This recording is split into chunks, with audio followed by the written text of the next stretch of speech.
Hi, everyone. Welcome to New Art of the Game over here at Cabbit.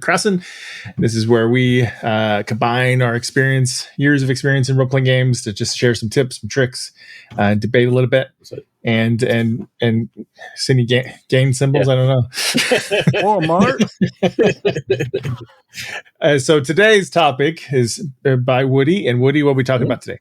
Well, this one, I got the idea at one of the shows I was at a few months ago, and it's been on my list since then because, as I mentioned many times, when I'm at these events, I'm selling my books, and I'm running into all these people that are relatively inexperienced at, running the game, right? Which is kind of the genesis of this show was having these experiences. And so one young man I was talking to was really bothered by the fact that his players made it to a very high experience level. And there was a point for him when it kind of turned a corner and he couldn't keep up with them anymore. Right. So it get really hard. And I think this is potentially like a 5e problem because just the way the game's designed, I guess. Yeah. I don't know. Yeah. I didn't really run into this issue. Right. And I know this has kind of been talked about at various points throughout this series. Like you can find pieces of this in different episodes, but we never really discussed it all in one place as a coherent topic. Right. And for him, it had to do with his main complaint was boss fights, which, it doesn't matter what level you are. Boss fights are always problematic. But like the other side of it is he was running this and everything, in other aspects of the game. But the thing was like the main common denominator of his complaint was combat, right?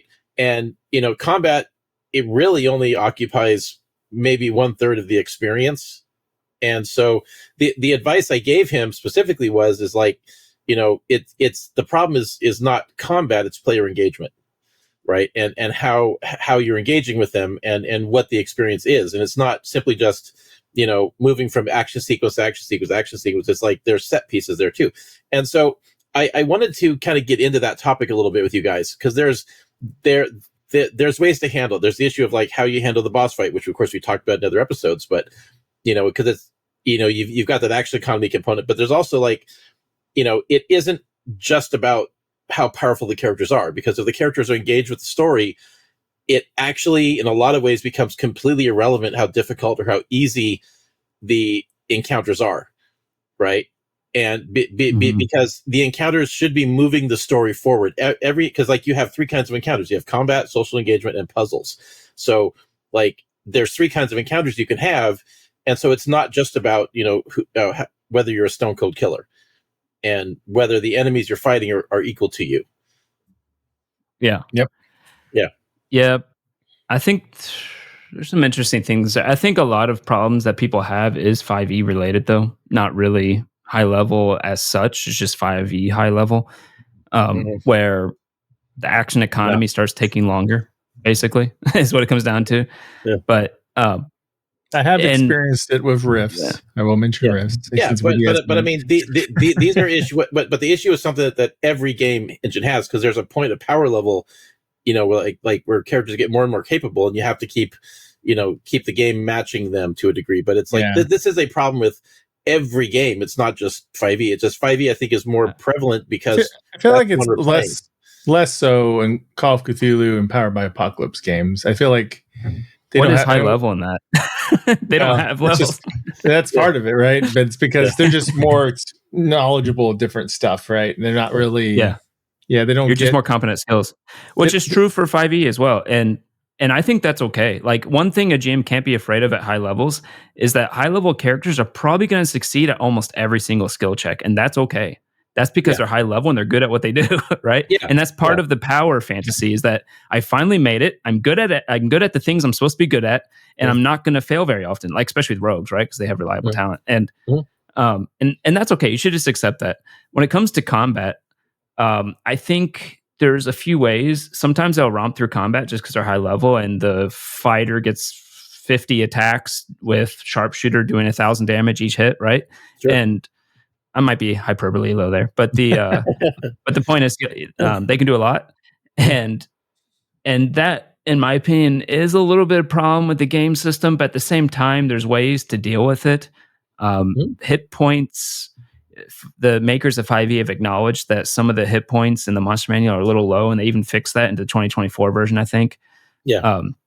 And there's no reason you can't have a multi-stage final fight, boss fight, and stuff like that, right? Just because they get through stage 1 doesn't mean there's a stage 2, and things like that. So I don't know. That's kind of the way I've always approached it. Well, you can also have a puzzle solving component in the fight too. Like it doesn't just have to be a straightforward I'm going to kill you. And you know, even having one effective minion backing up the the bad guy changes the dynamics dramatically. You know, yes. if you can split the party up a little bit or have multiple objectives that need to be accomplished at the same time, like, yeah, we're fighting the bad guy, but we also have to rescue this person over here who's about to get beheaded, you know, like, yeah. And if they don't do that, there's massive consequences, right? Because like just because the players are level 15 doesn't mean that they're invulnerable to consequence. If anything, the consequences should be bigger, you know, because they have more impact on the environment and the effects of the world. Yeah, and remember in high level combat, you can do like what you're saying with kind of puzzle type things. You can do interesting things, but one thing I would stress is that if they're level 20 fighting something, let's say they're level 15 fighting something, it's going to be epic. Like it has to be epic. They're level 15. That is something that is rare in the world you're in, probably, right? Yeah. So make it epic. Have them fighting. If they're fighting a Titan, hitting it on the leg is going to do. It does. I don't care how much damage the barbarian can put out. It's not going to do anything by hitting a Titan in his leg. An actual like stone Titan or something like that, right? That's huge. A Colossus of some sort. So make them have to think about it. Like, how do we actually stop this thing that's just moving towards the city? He's going to crush it. Yeah. There's things like that. Or here's an idea. You're hitting a stone golem with a sword. Yeah. Yeah. I know, exactly. Like, what do you think this thing's going to do? Yes, a sword may be indestructible and technically can't hurt it. The sword can't be hurt technically, but what's it actually going to do to this guy? Like you need a hammer. You need Don't be afraid to make it epic. Like I had a fight where they're fighting this giant kraken, like it's like a kraken god, and hitting it on the body didn't really do much. Their sword stabbed into it, did nothing, right? Because it's just giant kraken. Who cares? It's a prick to it. And they had to go find the parts of it that were vulnerable and things like that. And there's always that kind of thing. So on Sunday night or last night I guess we had been hyping up this big boss fight against this lava elemental creature, which will be coming out soon in a book I just made. But it's so it was an interesting fight because like it's basically like a lava Godzilla, right? And the party knew they're going into this fight, and half the drama was prepping for it, trying to figure out how they're going to fight this thing. And I'm actually kind of half amazed they even went forward with it because they didn't really have to, but they were like yes, the fight may be easy, but something also kind of like, I mean, they may make it easy, right? But like something to also not overlook is they won, but they also look how engaged they were trying to solve the problem of half the problem solving is getting ready for something that they know is going to be a problem for them. And yes, maybe they did a really good job and they defeated it. That's not a bad thing. Nope. Because you had them engaged enough to act like to really want to put the effort in. They didn't just show up and go, let's see if we can do it. And Yeah. That being said, you can do a bad job as a GM. Like if they go in with no preparation, your monster gets a drop on them and they still just romp through it because damage output. Yeah, maybe you should have thought of something else. But sorry, Mark, go ahead. I can. Yeah, Mark, sorry. We're. I think like it depends on what scenario we're talking about. So like if is combat? Is combat running too long for them? Are they getting bored? Is combat too easy, or is combat too hard? Yeah, that's true. What were they actually complaining about? Well, it was the GM complaining, but it also occurs to me that it might actually, another side of it too is maybe the GM, aside from just like taking some of this advice and like varying things up, because I gave him a lot of tips at the time, it's also possible you're being too hard on yourself, because maybe in your mind like, oh, I'm not doing a good enough job, but then what were the players unhappy? Yeah, that's the first question. Players may enjoy it just fine even if it takes 4 hours or something. They may love it. Well, because I'm kind of getting that the players weren't. I mean, like, I think it was he was unhappy because he feels like he's not doing a good job, and he's like, oh no, we have to play low level characters again. But like, some of my most enjoyable experiences have been with high level gameplay, with high level characters. They put their time in. They've got cool stuff. I mean, like, it just, for me, it's just rise to the occasion. If I can't handle it, I got nobody to blame but myself. Like, I feel like majority of games in D&D I've done or I've run seem to putter out around level 12, 13 or so. Yeah. I haven't done a whole lot beyond that occasionally, but not. I will say, if you play high level, right, make sure you're playing with players that know how to play the game, because you can really slow down play if they don't know how to play their character. Mm-hmm. So if you're new characters, definitely start low. That's what I was going to say. If it's about speed, then like number one, well, for one thing, make them earn it. So they got to, hopefully if they've built up from level 1, they learn their characters. Yeah. But then if it's still slow, and it's slow because if it's slow because they take a long time to decide what to do because they have so many options, then that's when I would Wizard Life. Yeah, that's when I would consider doing a timer. And so it's like, well, you got 30 seconds, minute, whatever feels right, and figure it out. And it's, if you and you don't have to give up their turn when they do that. Just tell them they move down the order until they figure out what they want to do. Yeah. Or just come up with the guy. Something else I think is actually relevant to this, because it's like, as I was saying earlier, like, the combat is only one part of it, right? So we just filmed 2 episodes about NPCs, right? Mm-hmm. And how to handle those sorts of situations. I think those are probably just as important at high levels as they are at low level, right? Because, like, as I said, like, if the players are invested, the difficulty of the encounters is kind of irrelevant. But if you can build if the encounters are dealing with something that matters to them, right?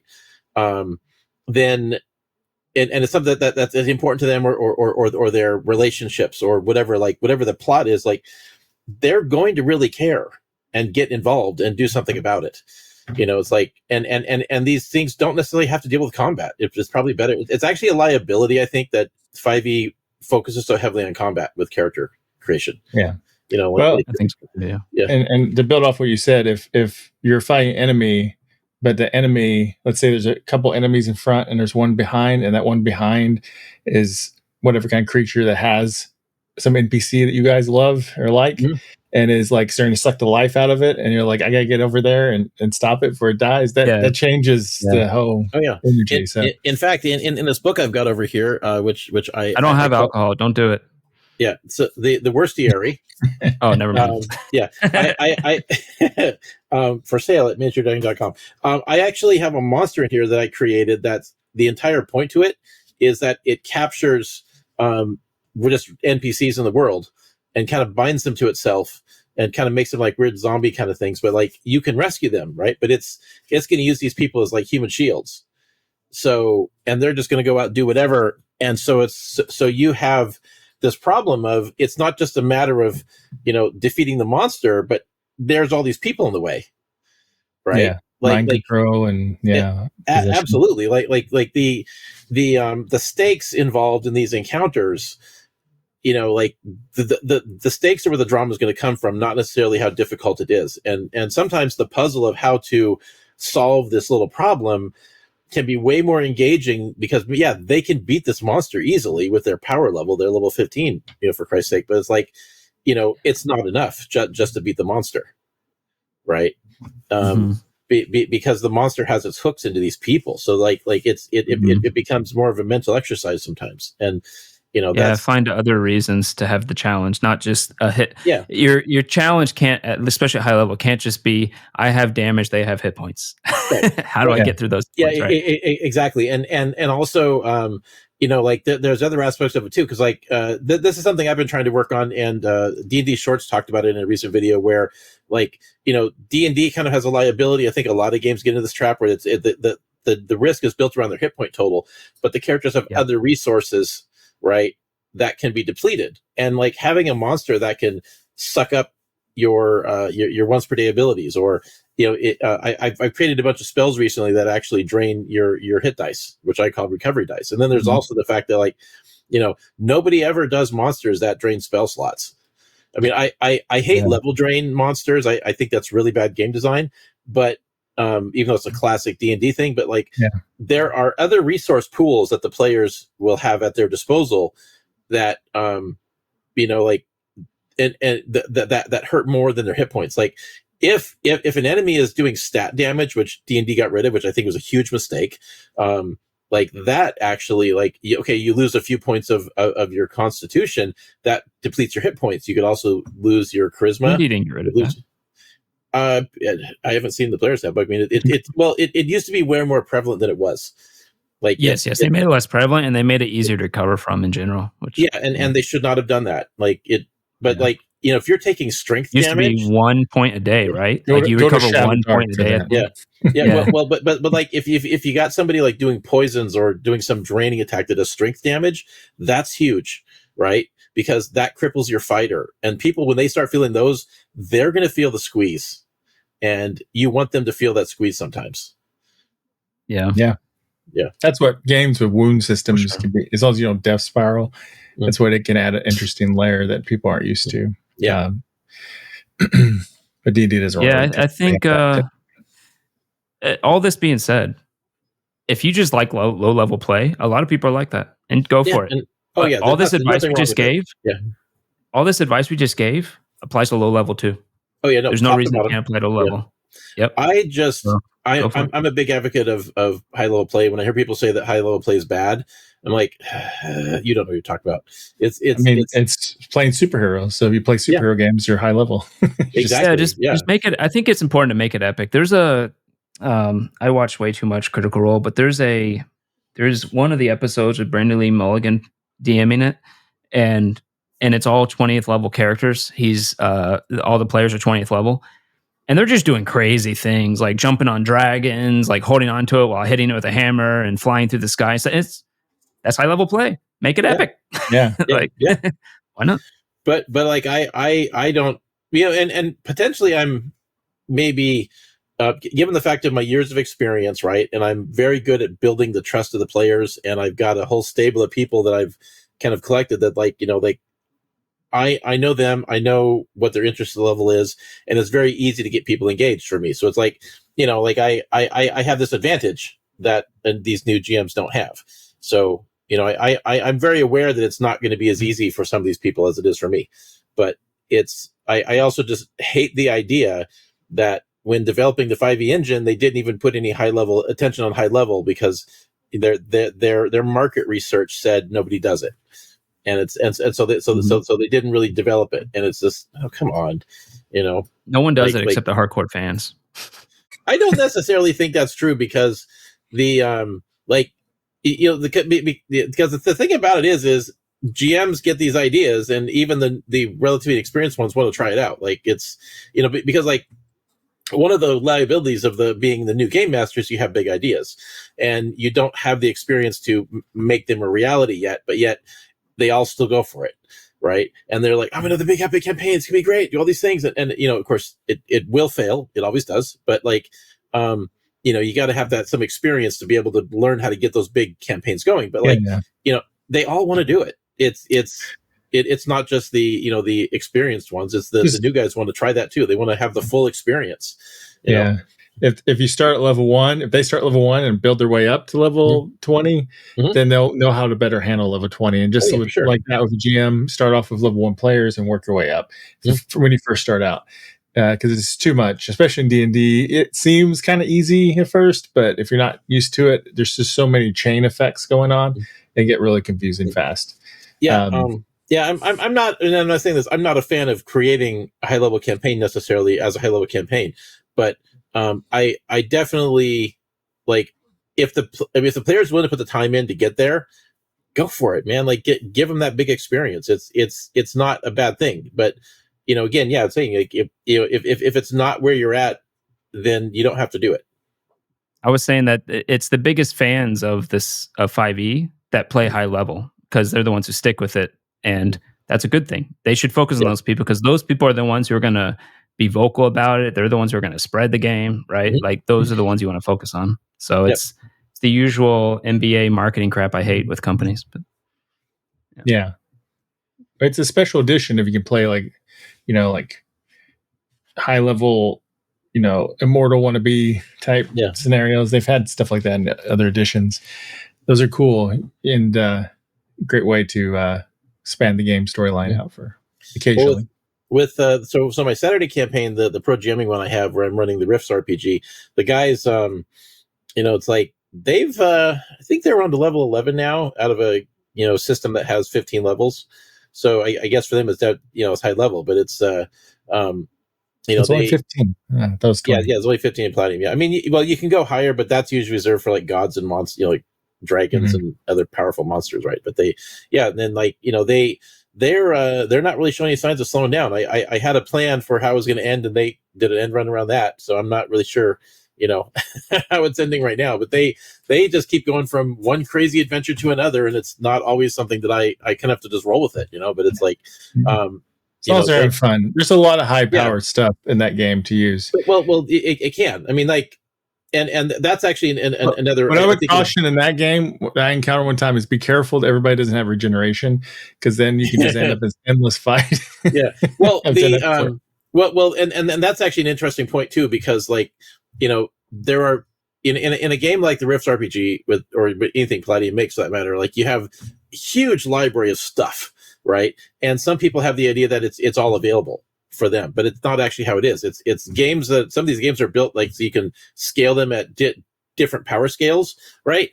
And then so you can here you go, Greg. Go ahead and do your drinking game. So he doesn't have any alcohol anymore. Okay. But like like you you of course have powerful class features potentially. Discouraging alcohol. See, YouTube algorithm, aren't we nice? But you don't necessarily have to hand out like god level gear. Like you kind of set the tone there as a GM, and you can rely more on equipment, or you can rely more on class features. However you want to do it. Right. I mean, the players. We should do an episode on magic items. Yes, I think that's a really good lot idea. To go. Yeah. Yeah, well, because like there's some magic items I've seen in the Game Master's Guide or Dungeon Master's Guide, whatever. But like I've looked at some of the stuff, it's like, holy shit, this is in this book, and a lot of the stuff in the Rifts RPG, here it is. But there's a lot of stuff in this game that like, it's in there. You should never give it to a player. It's like it's just no. It's really OP, but there's a lot to say about magic items. Yeah. There's game-changing magic items. There's magic items are way underpowered. There's I'm still kind of trying to figure out what direction I'm going to go with that. With I've had lots of artifacts I've created for my own game, and most of them have been invented kind of with storyline in mind, and like very specific items that were put there for because I want to do interesting things. But like like as far as like any, I like it when a game has kind of like a standards and rules, and it kind of seems like like when you look at some of the artifacts I've seen in some of the D&D books, it's like, well, they just made this up, just pulled out of their ass. But it is interesting to look at. Like I like it when there's kind of like a system, like a standard to it, and there's like a methodology, kind of like how the Rifts RPG has techno-wizardry, where everything is built around the structure of the magic spells they have available, and I think that's really interesting. Yeah, you haven't really played Pathfinder 1, right? Oh, I played a ton of Pathfinder. No, high level gameplay. I'm saying this knowing full well that I would. I think high level gameplay in Pathfinder is broken. I think. I mean, like it can be fun, but if like the problem with that one is like after level 10, it's like some aspects of the game kind of fall apart. Where I have plus 40 to hit, but unfortunately the guy has a 50 AC. So yeah. Right, but that's kind of the problem is that there's a point with some characters where it's like the strike rolls become irrelevant anymore. It's more about the abilities. So yeah, that's what always bugs me a little bit with some of those games, because the scale of reality basically goes up. If you're doing anime, that's a very anime kind of reality in a way. Or in real life, you can only like a sword can only do so much damage. Yeah. No matter what you do to it, it's not going to like chop a billion in half or something. It's the point. Well, that's actually something I like about the way 5e is structured, in terms of like, yes, it can get really powerful, but at the same time, like there is a kind of a cap to the scaling of it, and it can only go so far. Plus the efficiency bonus. Yeah, exactly. And so like the when you start looking at you get around that with a number of attacks though is how they get around that. But when you kind of get into it though, there is kind of like it's a little bit more reasonable than how the previous version had been, and I find it a bit personally. I find it a bit more manageable. Yeah, and when I say I don't like it, I mean like if I don't want to play something that feels like an anime or supercomputer, type reality. So there's room for it in gameplay. But So I actually anyways, like leveling up in Pathfinder. It's really satisfying. Well, That's about the only thing. thing. It has a lot of character customization options, and so like your character is completely unique. Where it's but every level you're bumping things up, which feels nice in Pathfinder. Exactly. It's just they went so deep into this that there's a point where you can tell that even the game designers don't even know what they're making anymore. Like they've lost it got away from them.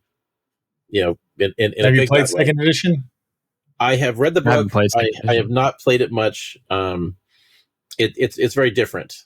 What have you played it, Marks? No, I've read it, but I haven't played it yet. Well, I played a lot of first edition, but not. Well, I mean, like structurally, it's built around some of the same theory, but they do this interesting thing which I really like the 3 action system, where you can use these 3 actions on anything. And if you don't use it for movement, you don't move, right? Yeah, and they also heavily go into feats really deep, just like they did in the previous one. But like the there's no natural 20. Like it's the way you roll a critical hit is like scale, so you have to how over their AC. But there's like so many like modifiers in it that and like the way there's a combat matrix to way combat is structured in a way where like. I can see it being it appeals to the number cruncher people the same way that Pathfinder 1 did. So I think they know their audience, but I think it could be a tough sell for your average player. Yeah. We should see if Carlton will run it. I bet Carlton wouldn't mind running it, Marks. Yeah, you can ask him. Yeah. We have gone into the weeds here, guys. We're all over the place. Yep. What's going on? This is high level discussion. High level discussion. High level discussion for high level gameplay.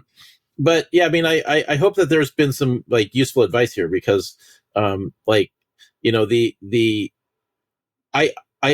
if your focus is entirely on combat and you as a GM are not really going to get into like the minutia of like that aspect of it, it's like of course it's going to be a burden, and it's actually not a surprise that it is a problem for some people, because that's baked into the game engine. 5e loves their combat. They have to make every single class be exactly the same as effective in combat, which is annoying. Right, but the fact that they just have a social class. Right, but the fact of like they didn't the people that made the game so undervalued high level gameplay that didn't even take time on it, right? So it's like because the challenge ratings don't work, especially at that high level. It's like it maybe check our episode on how to handle without challenge ratings, because like the pointless because at that point. Because if you're just basing those fights on challenge rating, of course they're going to be easy. No wonder people are having tough time with it. Definitely don't do that. Yeah, I'll throw Cthulhu at people. Be done with it. Yeah. In fact, the fight I had last night was really tough. With the players, but it's like the monster could have been tougher.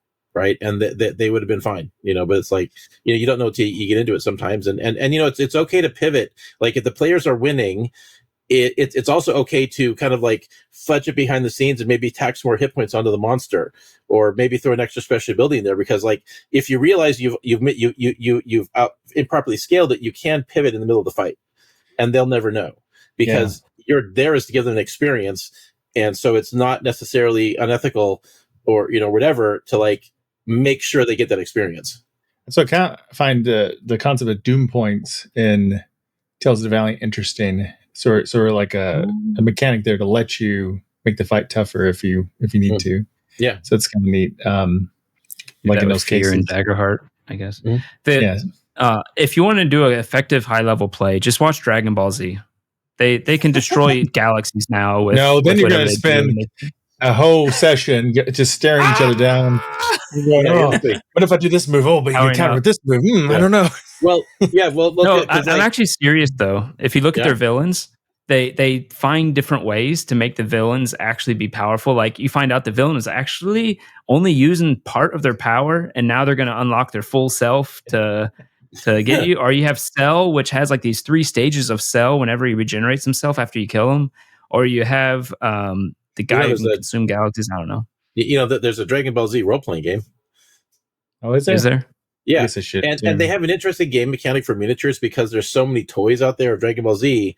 They don't put out miniatures. They just say buy the toys, and so whatever. So the way you do, instead of having like 5 feet of movement or something or 10 feet, it's the height of the toy. So the height of the miniature is what you use to track movement. Oh, that's interesting. Yeah, that's weird. Yeah. So they just I'm gonna buy a really tall miniature. So well, I mean, everybody should have the same size, but they assume people are going to have the toys anyway, so just use those as your miniatures. It's great. You don't have any toys, man. I would love that when I had GI Joes as a kid. That'd be fun. Yeah, or makes great miniatures, Lego figures, and yes, that's Beta Ray Bill.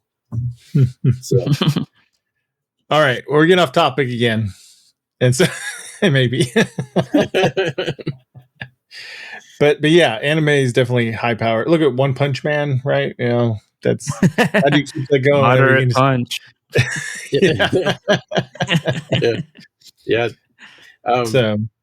Well, I mean, I think we got some good advice here, even though we've gone off topic a little bit. I mean, it's like if you're just focusing on combat, yes, you're gonna have trouble.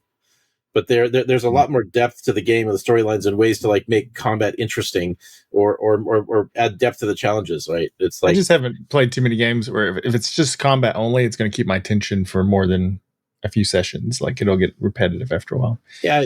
I need some stakes. I need some personalities and stuff.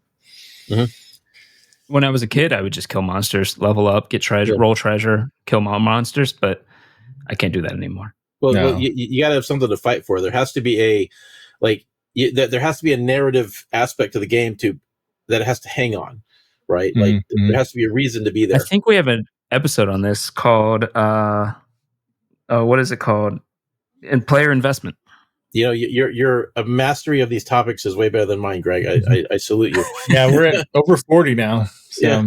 Well, it's just you remembering all those, and I don't. So. Yeah, I have to go back and remind myself what we've done. So, all right. Well, hey, I think we got an episode here. All righty. Well, hope that helps somebody out there. Let us know in the comments what are your experiences with high-level play. Do you love it? Do you like it? Yeah. Do you not like it? I love it. What's your favorite high-level character? We'll comment on. Yeah, we'll comment. Brag about your characters and make a conversation. So, all right. Well, thanks, everybody. And everybody... Until next time, keep leveling. When the dice roll high, we touch the sky.